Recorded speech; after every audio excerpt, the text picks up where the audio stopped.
ce webinaire. Donc bonsoir à tous.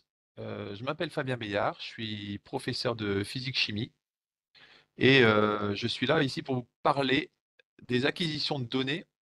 Alors déjà j'ai appuyé sur un bouton qu'il ne fallait pas. Appuyer sur parler des acquisitions de données en physique avec la calculatrice TI-83 et la carte microbit. Alors hop, je reviens en arrière à ma. Voilà. Est-ce que tout le monde m'entend bien? Parce que j'ai appuyé sur des boutons, je ne devais pas. On va vérifier d'abord que tout est clair pour tout le monde. Parfait, j'ai une réponse, c'est très bien.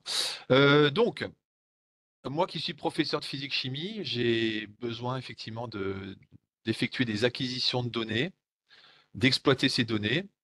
Et la calculatrice, elle est parfaite pour ça, puisque j'ai avec un même outil la possibilité de faire des acquisitions de données et de faire les exploitations de données. Donc c'est ce qu'on va faire ici dans ce webinaire.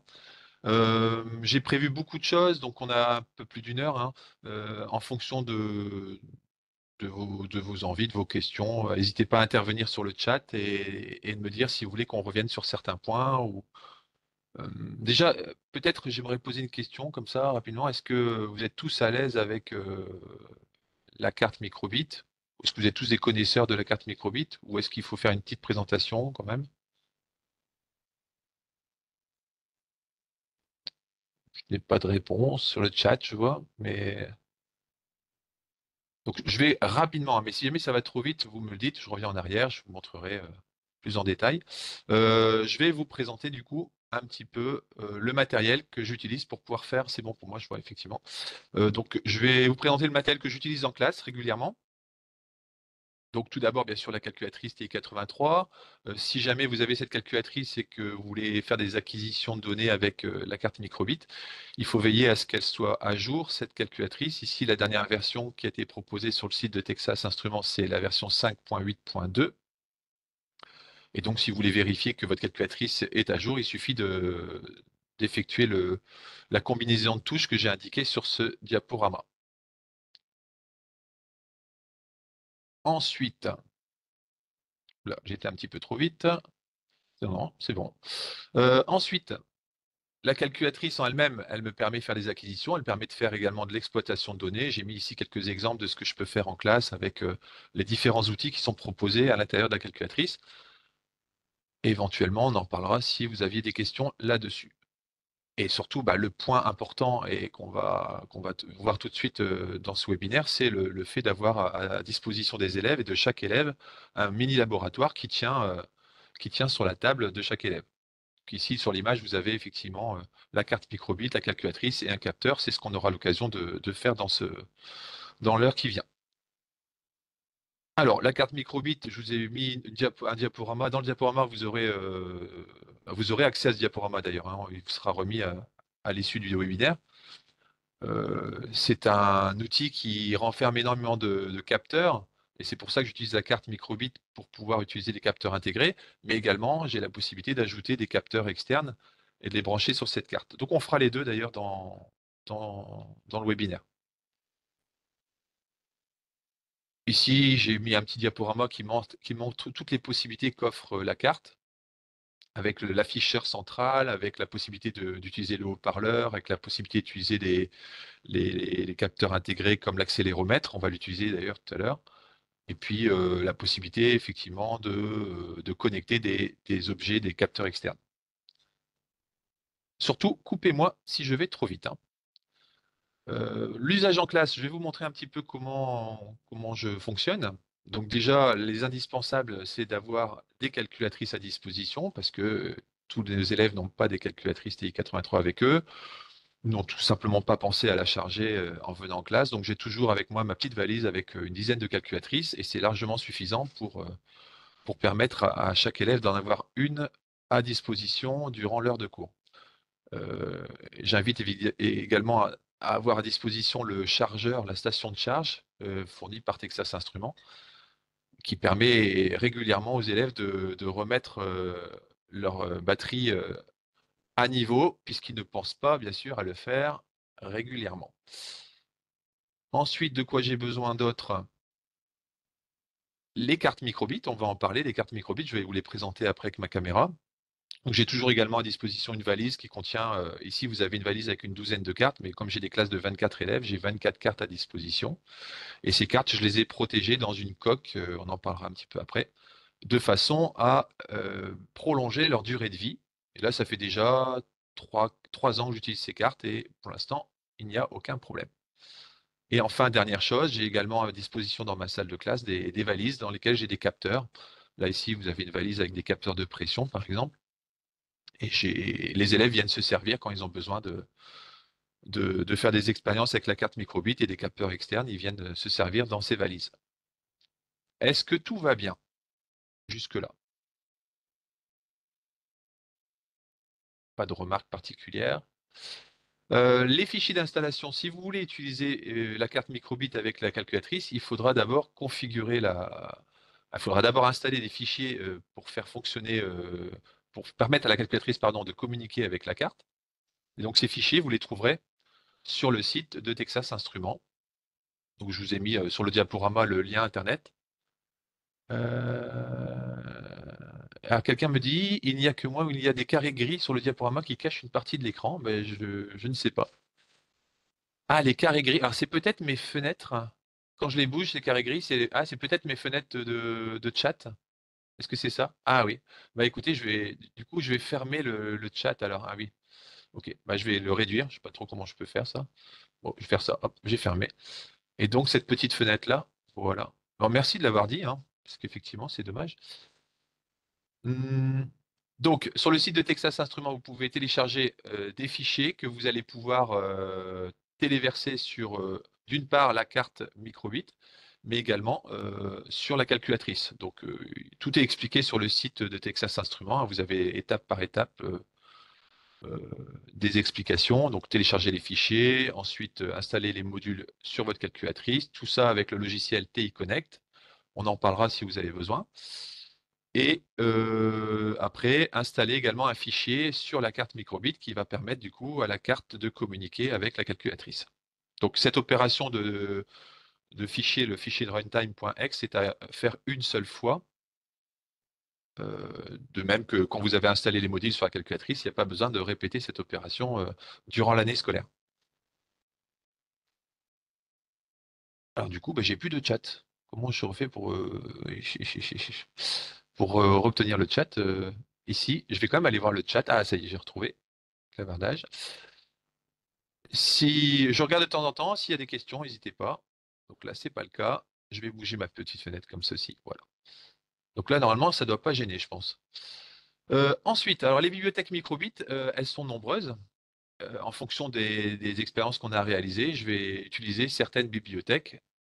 Parmi alors les 13 bibliothèques, hein, c'est écrit ici, les 13 bibliothèques qui sont proposées, il y en a peut-être même plus à vérifier. Alors, quand j'ai débuté dans le monde fascinant de la programmation Python sur carte microbit, j'étais un petit peu démuni, je cherchais des informations. Donc, je vous ai mis une diapo ici avec un lien vers un guide de référence qu'on peut télécharger au format PDF et qui permet de retrouver toutes les fonctions présentes dans les bibliothèques Python de la calculatrice. Donc, je vous invite à aller voir en cliquant soit sur le lien que j'ai mis ici, ou alors parce que le lien on le retrouve pas facilement sur le site de Texas Instruments. Je vais y faire référence à plusieurs reprises, je crois, dans le diaporama.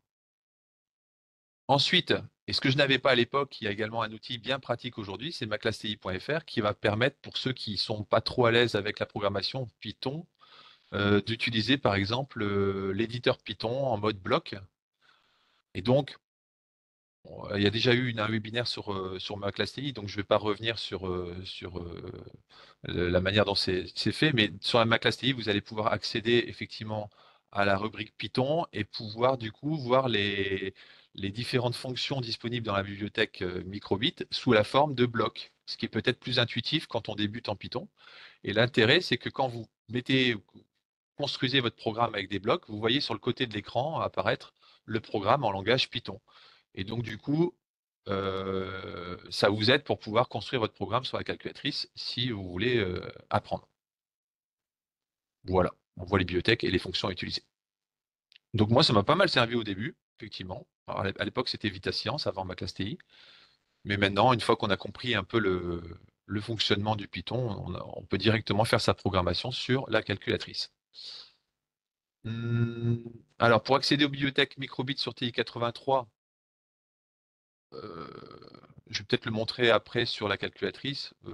Effectivement, je vais ouvrir la calculatrice. Tiens, je vais voir si elle est partagée. Je vais partager avec moi la calculatrice. C'est pas fait. Voilà, partager. Non. Alors, je clique sur partager, mais ça ne partage pas. On est peut-être limité. Est-ce qu'on est limité en nombre de partages possibles? Ah oui, ça y est. Est-ce que vous voyez tous ma calculatrice? Oui. Oui. D'accord. Très bien. Donc là, effectivement, je suis sur une calculatrice. Alors ça, effectivement, je l'ai pas, on n'est pas parlé dans les diaporamas, mais si vous êtes prof et que vous utilisez la calculatrice avec vos élèves, c'est un indispensable en classe, effectivement. Dès que vous voulez faire de la programmation Python, il faut pouvoir projeter la calculatrice sur le tableau. Et c'est ce que fait très bien le TI Smart View. Donc effectivement, pour accéder à la programmation Python, vous appuyez sur la touche PRGM ici, voilà. Et vous pouvez accéder en appuyant sur numéro 2 au gestionnaire de scripts et donc pouvoir créer des scripts Python à partir de cette page. Et quand vous appuyez, donc là je vais créer un script hein, juste pour montrer rapidement. J'appuie sur nouveau, je vais l'appeler par exemple test, ici, et je valide. Quand on est dans l'éditeur de script, il y a une touche qui est bien pratique, la touche mat, qui permet d'accéder rapidement aux différentes bibliothèques dont on a besoin. Alors le petit inconvénient actuellement, c'est que on ne voit pas apparaître la bibliothèque microbit lorsqu'on on appuie sur la touche mat. Donc au tout début, quand on fait un programme Python avec microbit, il faut d'abord passer par une succession de touches, à savoir on va accéder, on va d'abord appuyer sur la touche FNS, l'onglet FNS qui est ici, on va appuyer sur FX, aller dans l'onglet module qui est sur le côté droit ici. Et comme c'est un module complémentaire qu'on a téléversé sur la calculatrice, il apparaît dans la rubrique complémentaire, ici caché sous l'onglet comple. Donc j'appuie sur la touche trace pour activer l'onglet comple, et c'est là qu'on voit apparaître normalement les différents appels de bibliothèque, et je m'aperçois ici que je ne vois pas le from TI microbit import. Bon, que cela ne tienne, je vais vous le montrer sur ma calculatrice directement. Alors, je bascule sur ma caméra. On va zoomer. Voilà. Et on va réduire un petit peu l'intensité. Voilà. Programme numéro 2. L'impression qu'on ne voit pas très bien encore là. Je vais zoomer un peu plus. La qualité n'est pas excellente. Voilà. Euh, bon. Je vais ouvrir un programme, hein. Celui-ci que je vous montrais tout à l'heure. Quand vous êtes dans cet environnement-là, oh, on voit vraiment pas très bien. Je vais peut-être allumer une lumière. Peut-être mieux là. Ah oui, là c'est mieux. Quand on est dans cet environnement-là, effectivement, FNS, je vous disais, on appuie sur la touche FNS, rubrique le module, il y a la touche, l'onglet complémentaire, et on voit dans l'onglet complémentaire apparaître tous les modules complémentaires qu'on peut installer sur la calculatrice, et on voit ici le From Microbit Import.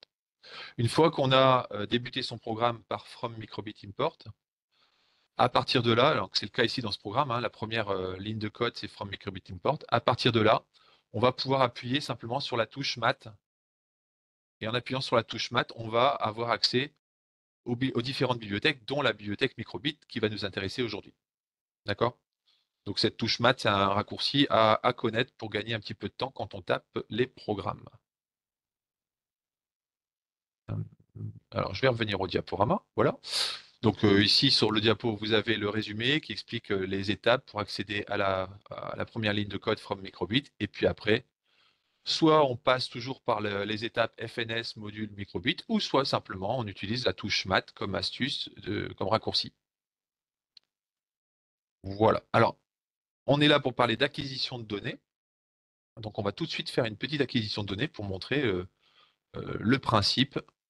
que j'effectue souvent en physique. Alors, je vais commencer par utiliser un capteur intégré à la carte, l'accéléromètre. Donc, je vais vous montrer ma caméra qui est là. Voilà. Je vais dézoomer un petit peu. Voilà. Alors, de même que vous aurez accès au diaporama, vous aurez également accès à tous les fichiers Python que je vais pouvoir utiliser pendant cette séance. Je vous ai mis ici une carte microbit hein, pour vous montrer à quoi elle ressemble. Ici, elle est en dehors de sa coque de protection que j'utilise avec mes élèves. Et on peut y adjoindre également ce qu'on appelle un shield qui va permettre de connecter ici des capteurs externes, des capteurs Grove.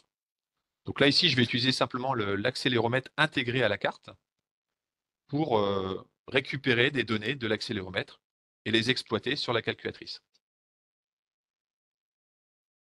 Alors, je vais utiliser pour ça un programme qui s'appelle Accéléro. Bah, c'est celui qui est ici. Voilà. Alors, je vais zoomer.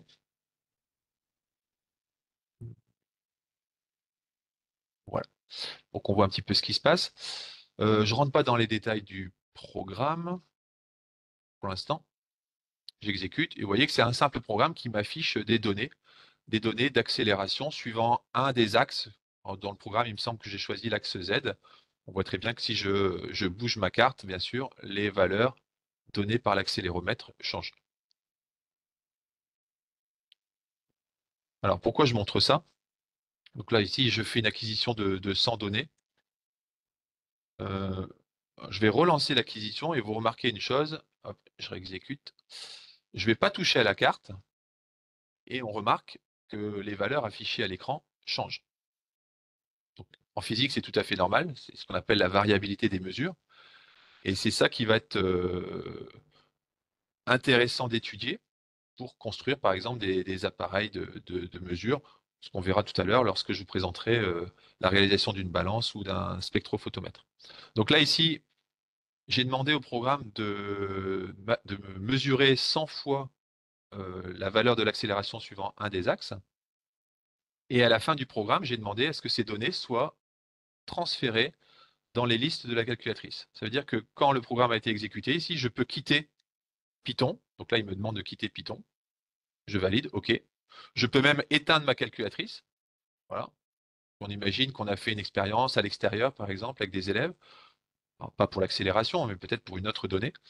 Les élèves récupèrent ces données sur la calculatrice, rentrent en classe, et puis arrivé en classe, on décide d'exploiter ces données. Donc on rallume les calculatrices et on va aller récupérer les données qui qui ont été transférées dans la liste L1 de la calculatrice. Donc pour accéder aux listes de la calculatrice, il faut appuyer sur la touche Stat. Alors on va aller vérifier qu'il y a bien des données qui sont rentrées dans la liste numéro 1. J'appuie sur 1 et vous voyez que les données que vous aviez vues affichées à l'écran tout à l'heure sont bien présentes dans la liste L1. Donc ça, c'est le programme que j'ai fait qui m'a permis de les enregistrer dans cette liste. J'aurais pu bien sûr les enregistrer dans une autre liste.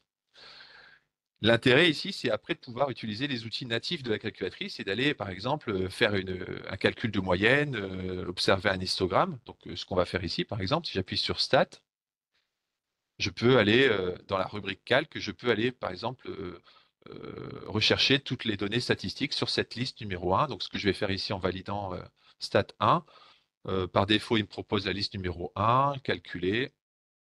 Et là, ici, je vois que la moyenne était de environ moins 1050. J'ai l'écart type, j'ai le nombre de données, j'ai tous les renseignements utiles pour faire une analyse statistique. Voilà. Après, si on veut, on peut également tracer un graphique des données. Donc, ce que je vais faire en allant dans GraphStat. Donc ici, je vais afficher le graphe numéro 1. Afficher, voilà. Donc, c'est bien la liste L1. J'ai mis le mode histogramme. Et je vais valider. Alors, pensez, là, les élèves savent bien hein, quand on fait ce genre de travail, qu'on le fait régulièrement, ils savent que dès qu'ils ont choisi qu'ils ont paramétré leur graphe, ils appuient tout de suite sur la touche Zoom de façon à pouvoir faire une mise à l'échelle automatique en choisissant le numéro 9, ici, Zoom Stat. Et donc là, automatiquement, on voit apparaître un diagramme de répartition des données, ce qui permet après d'évaluer si la variabilité des mesures est importante ou pas. Donc là, ici, effectivement, on voit qu'il y a quand même une variabilité importante, alors, même si effectivement, il faudrait regarder plus précisément, j'ai pas regardé l'écart type. Oui, un écart type de 5 environ. D'accord. C'est pas si important que ça ici sur l'accéléromètre. Euh, je vous écoute, hein. S'il y a des questions, là, je viens de ressortir ma petite fenêtre que vous avez certainement vu apparaître sous un encart gris. Est-ce qu'il y a des remarques, des interrogations sur cette première manipulation que je viens de faire, hein? L'idée, c'est simple, c'est je fais une acquisition de données avec la carte. Les données sont transférées dans les outils natifs de la calculatrice et après, je les exploite de point de vue graphique ou statistique. D'accord, je vois que c'est bon, très bien. Alors, je vais revenir à mon diaporama. Euh, le diapo, il est là. Voilà, donc c'est ce que j'ai mis. Ah oui, je vous avais sur le diaporama, j'ai décomposé un petit peu le programme pour vous montrer. On peut en parler comme rapidement, effectivement, hein. C'est un programme assez simple à mettre en œuvre dans un premier temps, hein. Quand je fais ce genre de travail avec les élèves, la première fois, je le construis avec eux, le programme, hein. Je leur donne pas un programme tout fait. Moi, j'aime bien qu'ils pratiquent le Python en écrivant les lignes de code. Bien sûr, quand le programme devient trop évolué, je leur donne directement le fichier Python. Donc ici, on a un programme simplement où on demande de faire une boucle infinie et pendant d'afficher simplement à l'écran la valeur lue sur la valeur lue au niveau de l'accéléromètre. Voilà. Et après, j'enregistre ces données dans une liste que j'ai appelée L ici. Donc, on voit ici la fonction append qui permet d'enregistrer les données. Donc oui, j'ai décomposé ici au fur et à mesure, étape par étape. Voilà. Alors, j'ai limité le nombre de données à 100. Parce que tout simplement, les listes L1 et L2, etc. de la calculatrice ne peuvent pas contenir. Oh non, c'est pas ça la raison. C'est parce qu'on ne peut pas transférer plus de 100 données. Voilà, on peut mettre plus de 100 données dans les listes L1 et L2, mais on ne peut pas transférer avec la bibliothèque TI System, on ne peut pas transférer plus de 100 données en une fois. Donc là, ici, le store list que vous voyez en fin de programme, c'est ce qui me permet de stocker les données enregistrées dans la liste L dans la liste L1 ici. C'est pour ça que j'ai mis 1. Voilà. J'ai précisé qu'effectivement, pour pouvoir faire ce transfert, on utilise la bibliothèque TI System. Voilà. Alors, là, c'est ce que vous avez vu tout à l'heure, hein, vous voyez, il me semble, mais on a à peu près les mêmes valeurs. Après, bien sûr, on peut faire la même chose avec des capteurs externes. Donc, je ne vous ai pas montré les capteurs externes, hein, je vous ai parlé des capteurs externes. Je vais revenir à ma caméra. Je vous en ai préparé quelques-uns de capteurs externes qu'on branche sur la carte microbit. Alors, bah, j'en ai ici, voilà. Hop, un petit lot. Hop, voilà. Voilà un petit peu. Je vous ai mis les capteurs stars que j'utilise avec dans mes classes régulièrement. On a vu tout à l'heure, ça c'est le capteur à ultrasons, émetteur récepteur ultrasonore. On a le capteur de lumière qu'on va utiliser tout de suite. On a ici un capteur de force. Ici, on a un capteur de pression. Là, ici, c'est une LED RGB qu'on va utiliser également tout à l'heure, une petite LED RGB. J'ai également ici un capteur d'humidité que j'utilise également en chimie. Et puis ce petit boîtier qui permet c'est un breadboard en fait qu'on peut connecter à la carte microbit et qui permet de faire des petits montages d'électronique en étant directement connecté à la carte et à la calculatrice. Voilà. Donc on va parler du capteur de lumière qui est là. Hop, je vais le garder. Les autres, on les met sur le côté. Voici. Je regarde s'il n'y a pas une petite question par hasard qui me serait arrivée. Voici. Pourquoi en chimie capteur d'humidité? Ah, bah oui, j'ai bien fait de regarder. Je fais la conductimétrie. Pour découvrir la conductimétrie avec les élèves, j'utilise le capteur d'humidité pour leur faire comprendre qu'en fait, un capteur d'humidité n'est pas sensible à l'eau, mais sensible à la présence de minéraux dans l'eau. Voilà. Et donc, ça permet d'introduire la conductimétrie. Bon, j'avais essayé de fabriquer un conductimètre avec le capteur d'humidité, mais les résultats étaient vraiment peu fiables. Donc pour faire du qualitatif, c'est bien, mais pour faire du quantitatif, c'était pas performant. Mais bon, peut-être qu'il faudrait que je reprenne cette idée. Alors, le capteur de luminosité, eh bien, on va le connecter. Alors, je vais aller chercher ma carte. Plutôt, euh, ici. Hop, pardon. J'ai pas tout à portée de main, donc voilà. Je vais vous montrer. mon dispositif. Voilà. Donc déjà là, sur cette image, vous voyez que j'ai mis ma carte microbit dans une coque de protection. Alors c'est vrai qu'en classe, on a des coques de protection pour les cartes microbit qui sont à usage avec les calculatrices. C'est pour ça qu'il y a écrit calculatrice ici. Parce que cette carte, on a téléversé dessus le fameux fichier X qui permet de communiquer avec la calculatrice.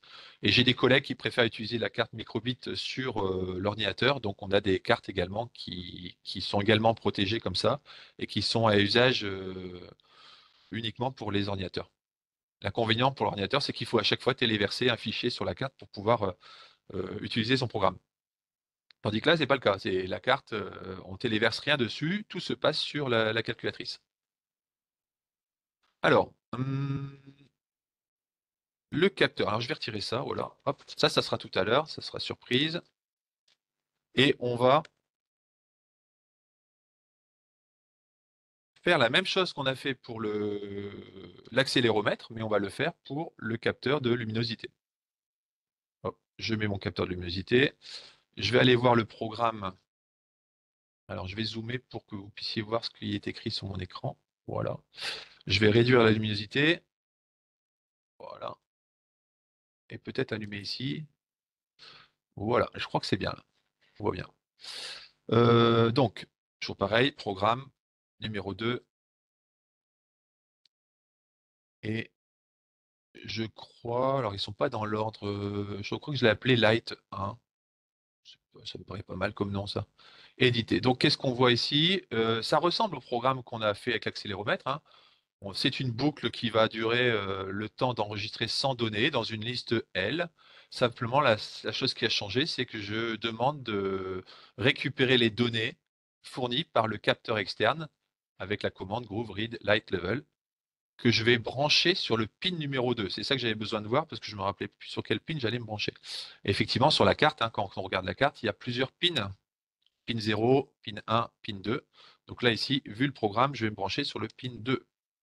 Hop, voici. Euh, on va essayer de trop éclairer. Voilà. Et donc, je vais exécuter mon programme, comme tout à l'heure.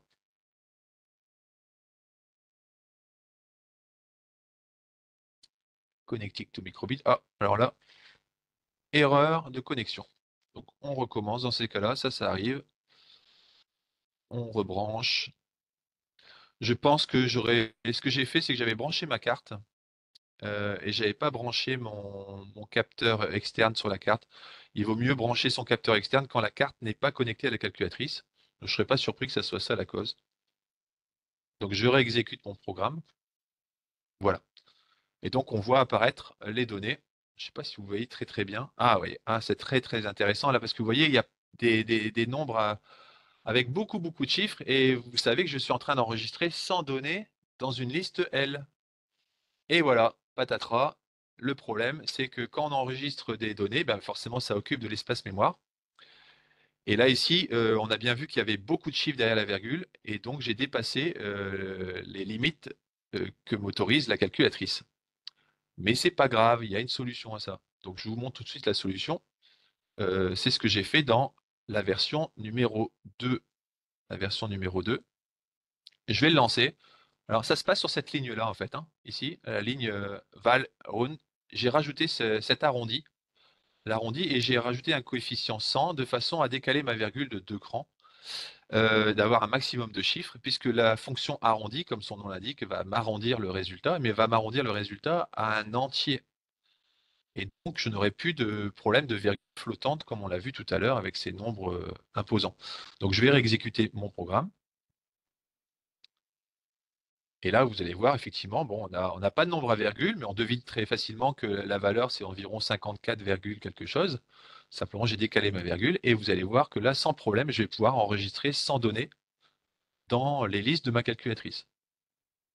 Au passage, on remarque bien la variabilité des mesures, hein, comme on l'avait vu pour l'accéléromètre, on retrouve cette variabilité importante pour le capteur de lumière, ici. Voilà. Donc là, si je quitte mon programme, comme tout à l'heure, quitter. Si je retourne dans les listes de ma calculatrice, stat, modifier, je vois apparaître dans la liste numéro 1. Alors, la liste numéro 2, c'est une vieille liste que j'ai pas effacée.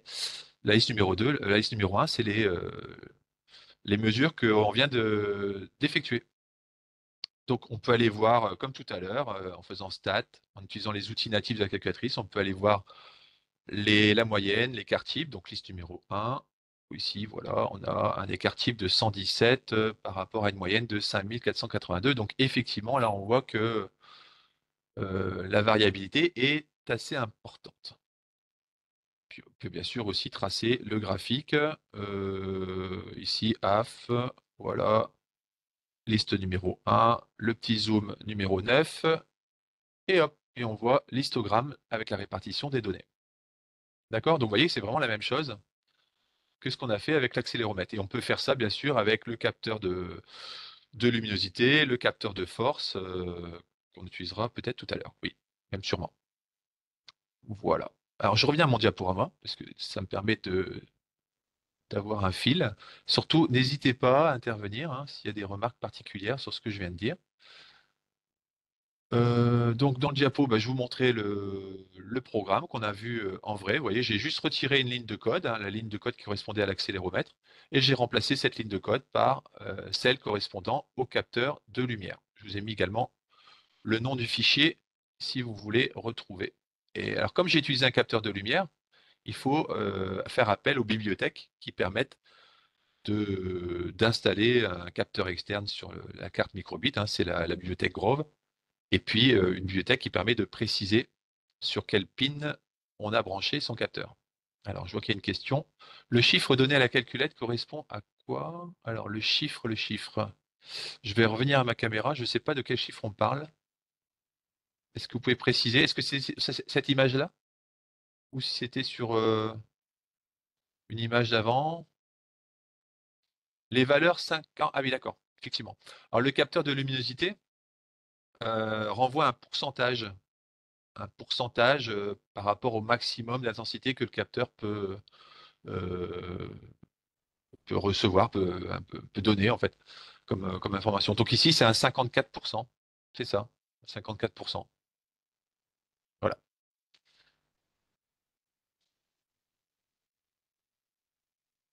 Alors, hop, si je reviens à mon diapo, le voici. OK. Donc j'ai parlé dans le diapo du problème de la virgule flottante. J'ai expliqué comment j'avais résolu ce problème. Désormais, maintenant, dès que je fais des acquisitions de données, j'utilise toujours la fonction round qui me permet d'obtenir des entiers et donc de pouvoir maximiser l'espace disponible en mémoire de la calculatrice. Voilà, donc fichier numéro 2. Le, le capteur de force, ben, je vais vous le montrer, ce capteur de force, je vais le chercher. Hop. Donc je vais changer de matériel. Hop. Le capteur de force, le voici. Alors vous l'avez ici, j'ai choisi un capteur de force, alors on l'a choisi. On a acheté ce capteur de force au laboratoire parce il est simple d'utilisation. C'est peut-être pas le meilleur choix avec le recul, mais bon, il permet de faire des choses sympas quand même. Je vais vous montrer ça à ma caméra. Elle est où? Elle est là. Voilà. Le capteur de force, vous l'avez ici. Alors, vous voyez que ce capteur de force, je l'ai placé dans une coque en impression 3D. Voici. Voilà. Le capteur de force est là. Donc c'est un capteur résistif, hein, c'est ce qu'on nous demande d'utiliser en classe de seconde, de travailler sur les capteurs résistifs. Donc ça veut dire que c'est un capteur qui voit sa résistance changer. C'est un composant qui voit sa résistance changer lorsqu'on exerce une action sur le capteur. Et donc cette action, je vais l'exercer grâce à ce petit plateau qui a été réalisé en impression 3D. En posant ce plateau ici sur le capteur, je vais pouvoir poser des objets au centre de mon plateau et donc exercer différentes forces. Donc vous voyez ici les prémices de la balance. En fait, l'idée c'est de fabriquer une balance maison. C'est ce que je vais vous montrer juste après. Alors, je vais aller voir le diapo. On va peut-être euh, ici le diaporama. Je ne vais pas refaire la même chose que ce que j'ai fait pour le capteur de lumière, hein. Le principe est le même. Je ne vais pas vous remontrer le transfert de données vers la calculatrice. J'ai simplement changé le nom du capteur. Ici, à la place d'accéléromètre, je mets le capteur Ah, le capteur, c'est pas un capteur, puisqu'il n'y a pas, il y a pas de bibliothèque dédiée dans la calculatrice pour ce capteur. J'ai utilisé la fonction qui me permet de récupérer les données analogiques fournies par le capteur. Donc ces données analogiques, c'est une tension en fait, une tension qui est mesurée grâce au petit module hein, sur lequel le capteur est branché. Hein. Le capteur, en fait, c'est cette partie que vous voyez ici, c'est sur laquelle on peut exercer une action. Ce capteur est relié à un petit module électronique, un module Groove. En fait, c'est un diviseur de tension qui me permet du coup de récupérer une tension, donc une donnée analogique, et cette tension va être convertie en valeur numérique. Donc une valeur numérique comprise entre 0 et 1023, puisqu'on est sur un codage 8 bits. C'est pour ça que j'ai dit qu'ici, on allait obtenir une valeur comprise entre 0 et 1023. Euh, les données, on peut les récupérer avec ce programme-là. Je tiens également à montrer qu'il y a une possibilité autre, c'est l'utilisation de la bibliothèque MBlog. Bah, je pense que je vais vous la montrer tout de suite en action. La bibliothèque MBlog, elle permet de construire un programme très facilement. Vous voyez, en 4 lignes de code. En 4 lignes de code, on va pouvoir transférer les données vers les listes L1 et L2. La liste L1 correspondra au temps, la liste L2 correspondra aux données numériques, c'est-à-dire les données comprises entre 0 et 1023, fournies par le capteur. Donc, on va aller voir ça, puisque ça, pour les acquisitions de données, bon, je ne suis pas au bon endroit. Voilà, on va dézoomer. Alors, j'ai changé de carte, mais bien sûr, c'est juste parce que le branchement était déjà fait sur celle-là. Alors, on va se mettre comme ceci. Voilà.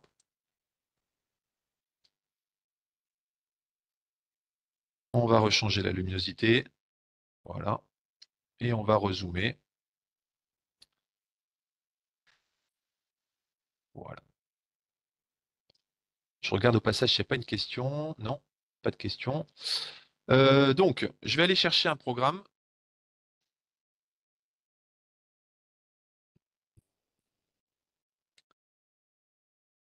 Force, le programme Force qui est ici. Alors, programme Force.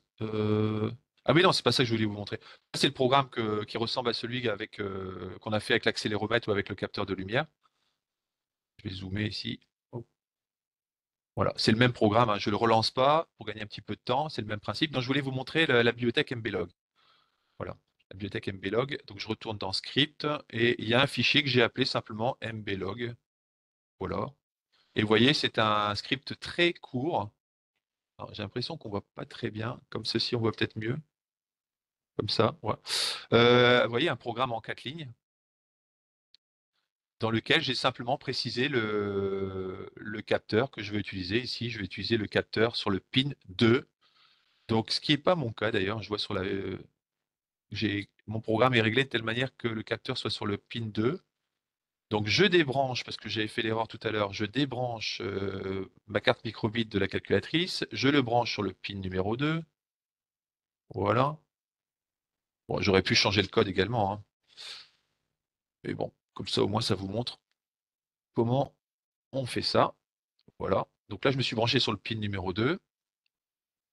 Ah, c'est mieux là. C'est mieux, c'est mieux. Ah, sauf qu'on voit plus du coup.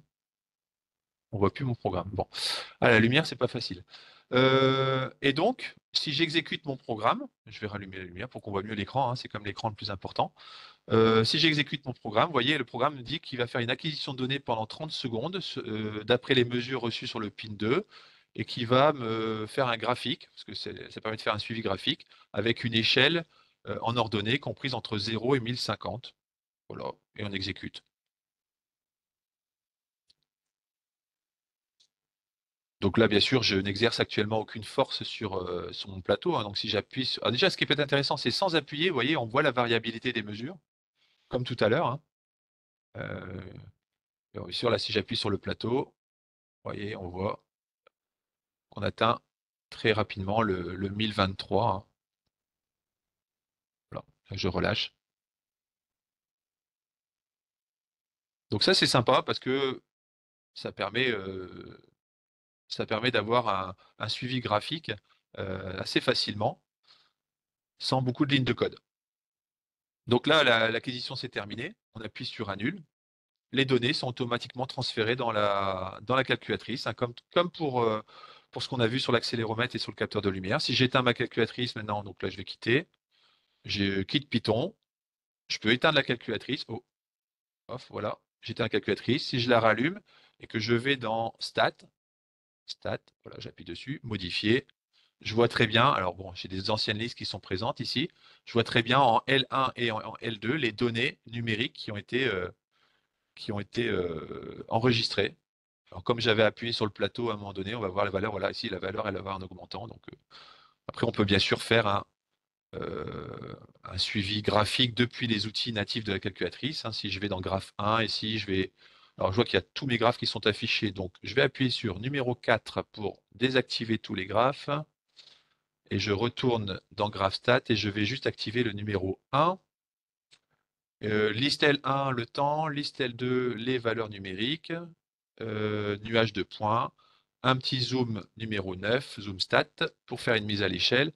Alors là, ici, on voit pas très bien. On voit les points, mais oh là, il y a des choses qui sont en plus. Alors, qu'est-ce qu'il y a en plus?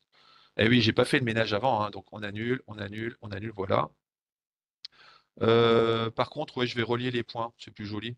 On relie les points ici. Voilà.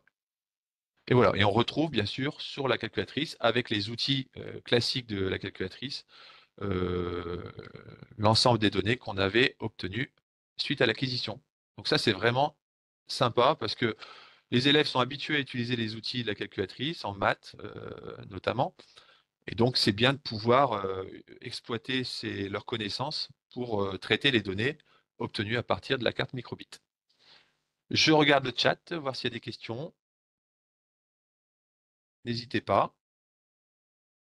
Non, pas de questions. Très bien. Alors, je reviens à mon diapo. MBlog, je vous l'ai montré. Alors, vous allez voir dans la suite que j'ai utilisé MBlog a ses limites. Hein. C'est vrai que c'est bien MBlog parce que ça permet de faire un programme rapidement en 4 lignes, mais on ne peut pas, par exemple, choisir les listes dans lesquelles on veut enregistrer, l'endroit où on veut enregistrer ces données. Vous voyez, je ne peux pas préciser L1, L2, L3, L4. Je suis obligé d'enregistrer les données dans L1 et L2. On ne peut pas non plus faire des pauses pendant l'acquisition. Or, moi, j'ai eu besoin de faire ça parce que quand on utilise la balance qui est là, je la remonte ici.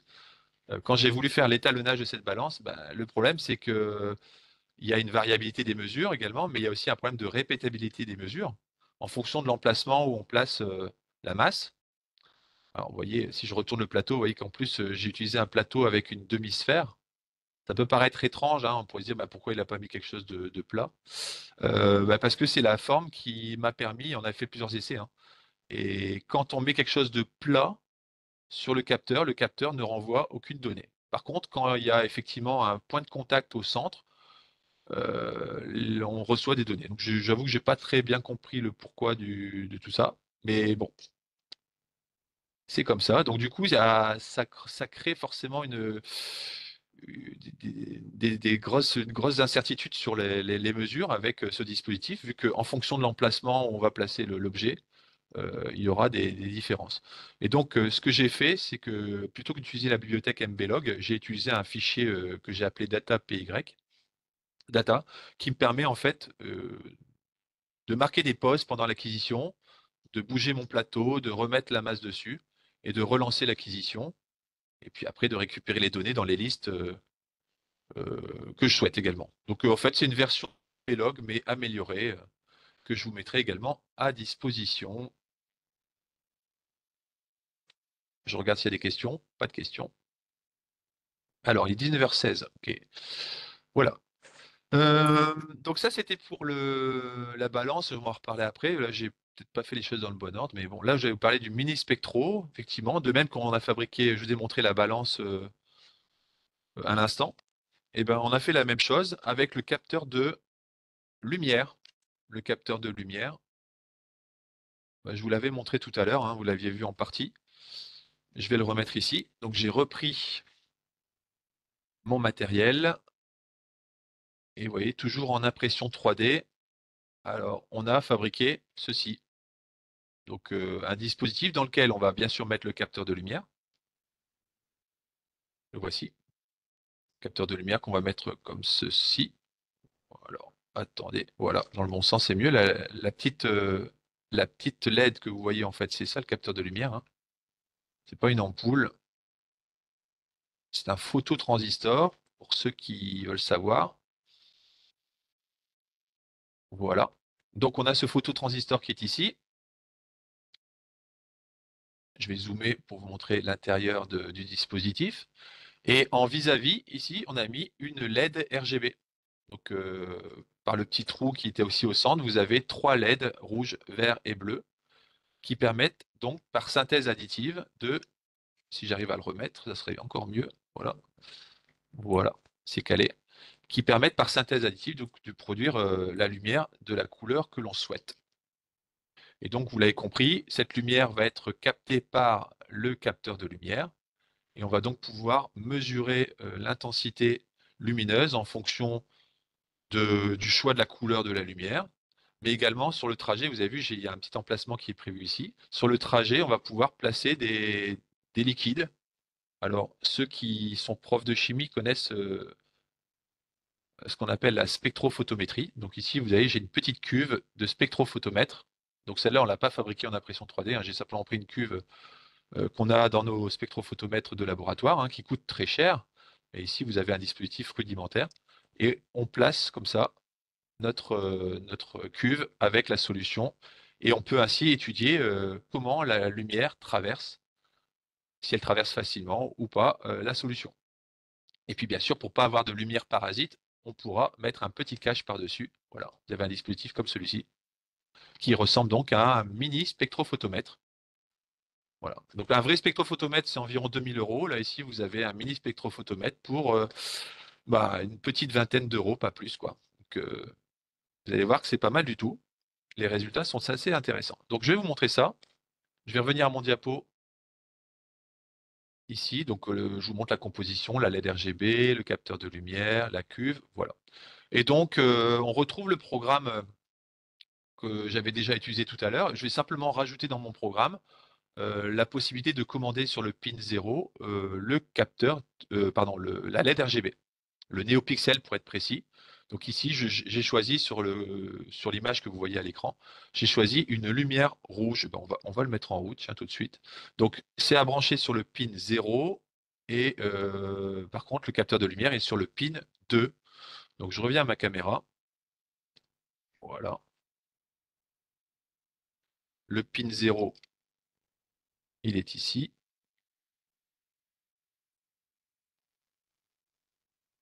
Voilà. Donc on est branché sur le pin 0. Je vais dézoomer un petit peu pour que vous puissiez voir mon écran de calculatrice. Voilà. Voilà. Donc les branchements sont faits. J'ai branché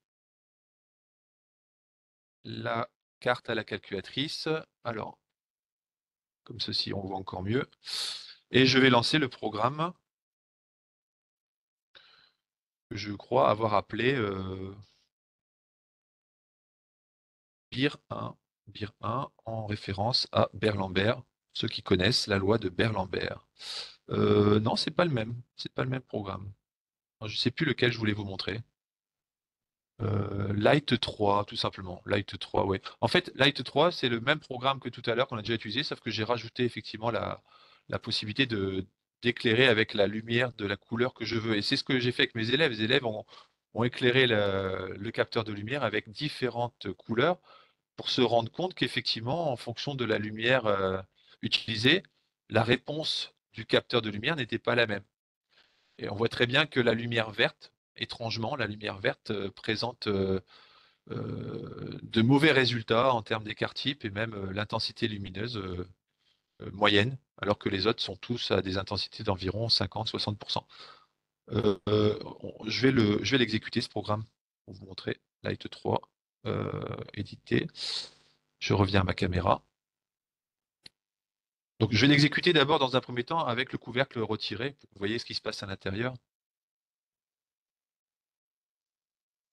Alors ici, hop, vous voyez, la LED s'est allumée, je ne sais pas si vous avez vu. Voilà, la LED s'est allumée.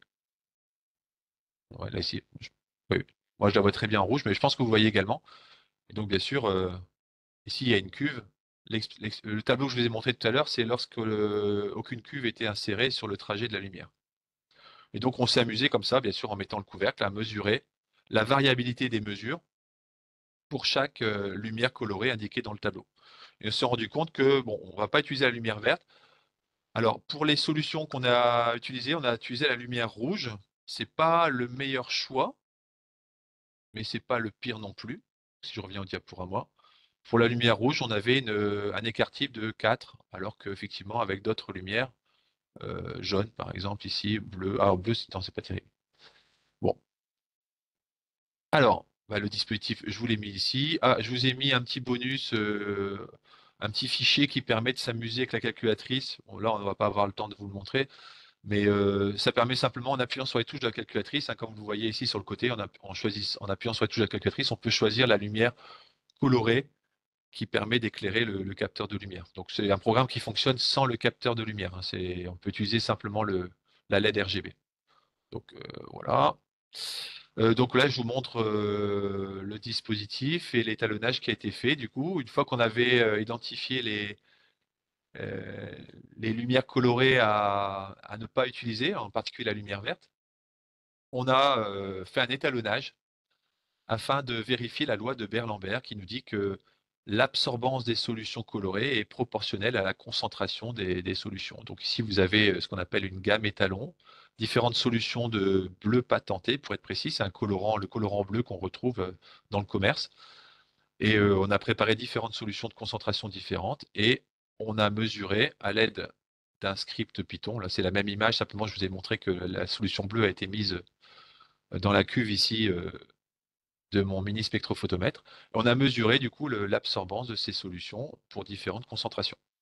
Alors pour mesurer l'absorbance, le capteur de lumière ne donne pas l'absorbance. Alors je vous ai mis ici le programme, hein, pour que vous preniez conscience quand même de, de l'importance du programme, même s'il n'est pas très, très compliqué. Là, bien sûr, je ne demande pas aux élèves de taper ce programme-là.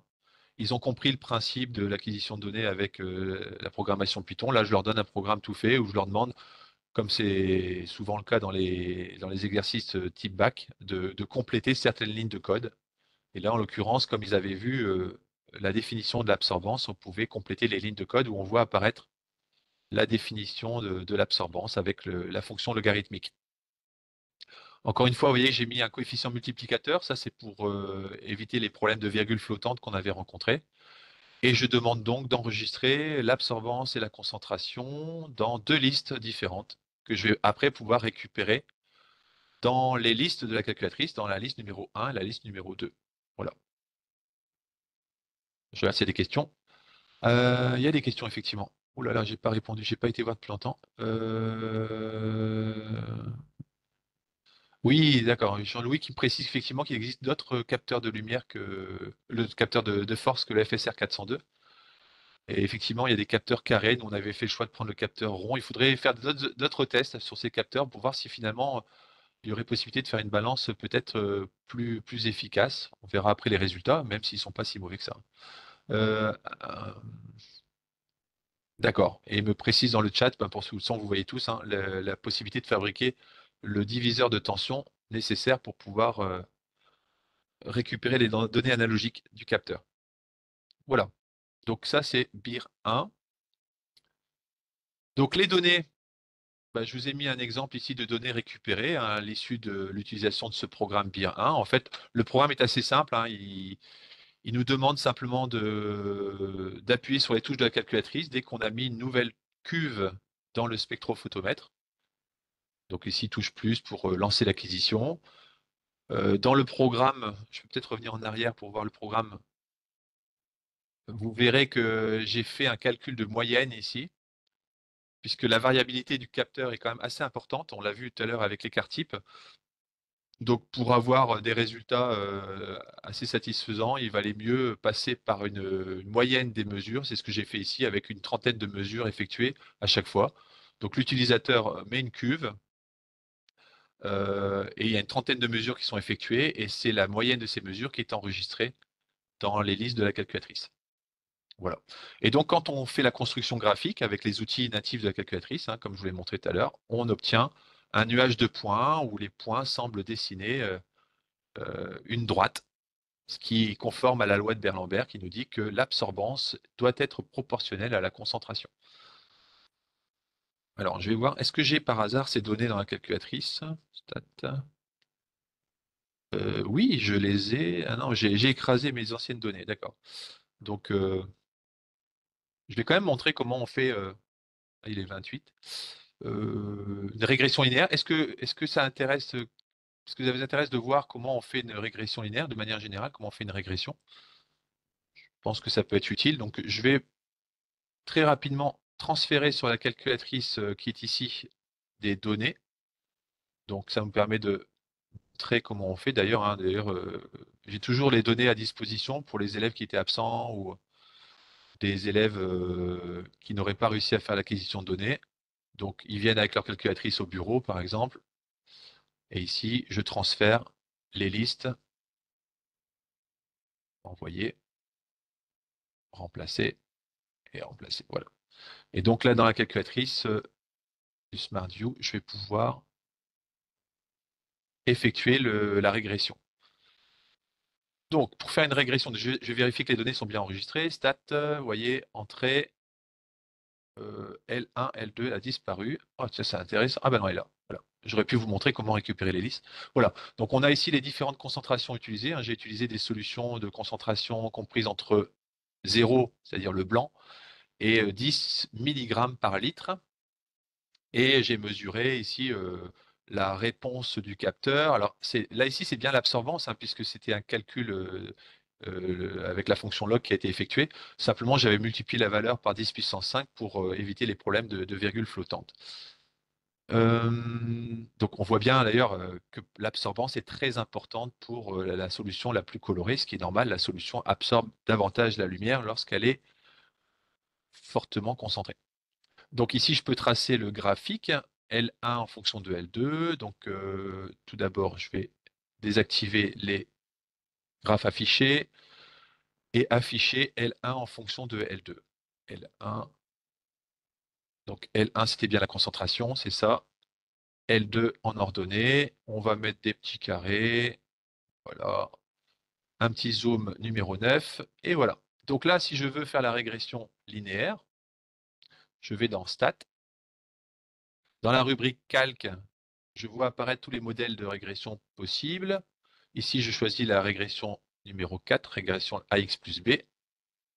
Je vérifie que la liste L1 est bien en X, la liste L2 en Y. Petite astuce, ici, je vais enregistrer l'équation de régression. Donc ça, les élèves sont rodés, ils savent alpha, trace, qui me permet du coup de choisir dans quelle fonction je vais enregistrer mon équation. Ici, Y1. Voilà, et je calcule. Donc, j'aurai bien sûr les caractéristiques de l'équation, coefficient directeur notamment, mais moi, ce qui m'intéresse, c'est de voir la courbe de régression. Et comme je l'ai enregistré, quand je vais appuyer sur graphe, eh ben, la courbe va se tracer. Et donc, à partir de là, je vais pouvoir exploiter. Alors, il y a une deuxième courbe qui s'est tracée ici. C'est quoi ça? Ça, tout un vestige. Ouais, c'est ça. C'est quelque chose qui ne devrait pas être là. Voilà, j'efface. Voilà. Donc, j'ai ma courbe de régression. Et donc, à partir d'une mesure expérimentale, par exemple, d'absorbance, hein, supposons que je vais aller voir les données. Supposons, par exemple, que je fasse une mesure d'absorbance qui correspondrait, par exemple, à 50 000. Je vais prendre ça comme valeur. Hein, je refais une expérience avec un autre programme Python. Je trouve une mesure d'absorbance de 50 000.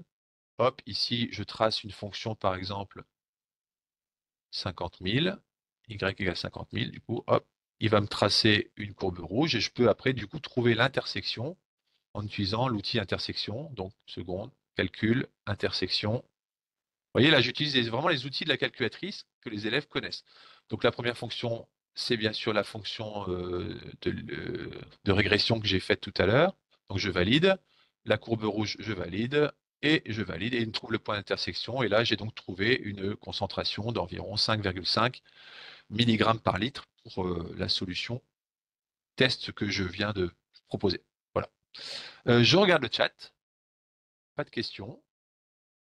Je vais vite aller au diapo parce que je sens que Il y en a qui s'impatientent peut-être et qui se disent je veux voir la suite, je veux voir la suite. Alors, non, ça c'est pas le diapo, hein. Moi je dézoome. Euh, Mon diapo, il est là, voilà. Donc, qu'est-ce que je vous ai prévu? La balance. Bah, la balance, je vais vous en parler quand même rapidement, même si c'est le même principe que pour le spectrophotomètre, hein, il y a un étalonnage qui va être fait. L'étalonnage a été fait, alors j'ai utilisé le fichier data.py, ce qui m'a permis en fait de déplacer ma masse sur le plateau, et donc non seulement de tenir compte de la variabilité, mais des problèmes de répétabilité des mesures à cause de l'emplacement choisi pour la masse. Et donc, vous voyez, j'ai obtenu ici des écarts types qui étaient de plus en plus réduits au fur et à mesure que la masse était importante. Le constructeur nous dit qu'on peut utiliser le capteur de force FSR 402 jusqu'à environ 2 kg. Donc, c'est ce que j'ai fait ici. Et donc, après, j'ai cherché, comme je l'ai fait pour le spectrophotomètre, j'ai cherché à modéliser la courbe, la réponse obtenue. Et là, malheureusement, bien sûr, on ne voit pas apparaître la régression linéaire. Donc, c'est pas grave. Dans la calculatrice, il y a d'autres modèles qui sont proposés. On s'aperçoit que le modèle que j'ai proposé ici, le modèle logistique, colle assez bien au point. Et pour ce que j'ai à faire, bah, il n'y avait pas besoin de chercher plus loin. J'ai choisi ce modèle logistique. Alors, qu'est-ce que j'ai fait avec ce modèle logistique? Si je reviens en arrière, vu la variabilité des mesures qui ont été constatées, je ne pouvais pas m'appuyer uniquement sur ce modèle. Il fallait que je tienne compte de la variabilité pour pouvoir définir des intervalles de confiance sur lesquels, qui me permettraient donc d'évaluer la masse de l'objet posé sur le plateau. Donc c'est pour ça que j'ai construit dans les listes de la calculatrice des listes supplémentaires correspondant à la valeur moyenne mesurée moins l'écart type ou la valeur moyenne mesurée plus l'écart type. Voilà. Et donc en faisant ça, j'ai obtenu du coup deux courbes qui entourent la valeur moyenne, deux courbes qui vont me permettre du coup de définir un intervalle de confiance. On sait que les valeurs mesurées sont situées quelque part dans cette bande entre la courbe violette et la courbe rouge. Et donc, pour pouvoir définir mes intervalles, j'ai utilisé une méthode que j'ai appelée la méthode en escalier. Alors, c'est pas un outil qui est natif à la calculatrice, hein, c'est juste une méthode que j'ai fait pas à pas en, en prenant arbitrairement comme point de départ la valeur de 100 grammes. Donc, je suis parti du point 100 grammes et j'ai remonté ma courbe comme ça en escalier en utilisant l'outil intersection de la calculatrice pour à chaque fois trouver les coordonnées en abscisse et en ordonnée, et ainsi définir des intervalles que j'ai appelés A, B, C, D, E, F. Et donc finalement, les valeurs que le capteur va me renvoyer seront forcément des valeurs situées dans l'un de ces intervalles, et ça permettra du coup d'évaluer si, avec une plus ou moins grande précision, vous voyez, je vais pouvoir évaluer une masse entre 100 et 300 grammes, ou une masse entre 300 et 500 grammes. Donc on est d'accord, c'est pas encore de la balance de précision, mais c'est un début pour comprendre le principe de l'étalonnage d'un instrument de mesure. Donc voilà comment j'ai construit ça. Et donc après, il n'y avait plus qu'à rentrer les données obtenues sur le graphique dans un programme Python que je vous ai mis ici, où on voit apparaître les différentes bandes d'intervalles, les intervalles de confiance par rapport aux données que j'ai mesurées sur mon graphe. Voilà. Et donc, une fois que c'est fait, ben, il n'y a plus qu'à exécuter ce programme. Et quand on pose un objet sur le plateau, la carte nous renvoie simplement une lettre. Et donc, grâce à l'écran de la calculatrice, on arrive à voir dans quelle zone est située la masse. Donc, vous voyez que sur des masses assez faibles, on a un intervalle de 200 grammes, alors que sur les masses plus importantes, l'intervalle de l'imprécision est beaucoup plus importante. Voilà. Alors après, il faudrait effectivement améliorer le système, le dispositif, pour, euh, pour espérer faire une balance de plus grande précision. Mais ce qui est intéressant, c'est que chaque élève arrive à faire avec son matériel une petite balance. Et ça, c'est vrai qu'il y a une grosse satisfaction pour les élèves qui font ce sujet. Voilà, j'ai fait ça dernièrement d'ailleurs. Ben, je suis arrivé au bout de tout ce que j'avais prévu de dire. J'ai peut-être été un petit peu vite sur la fin, mais l'heure étant arrivée, je suis maintenant à vous pour répondre à toutes vos questions, s'il y en a.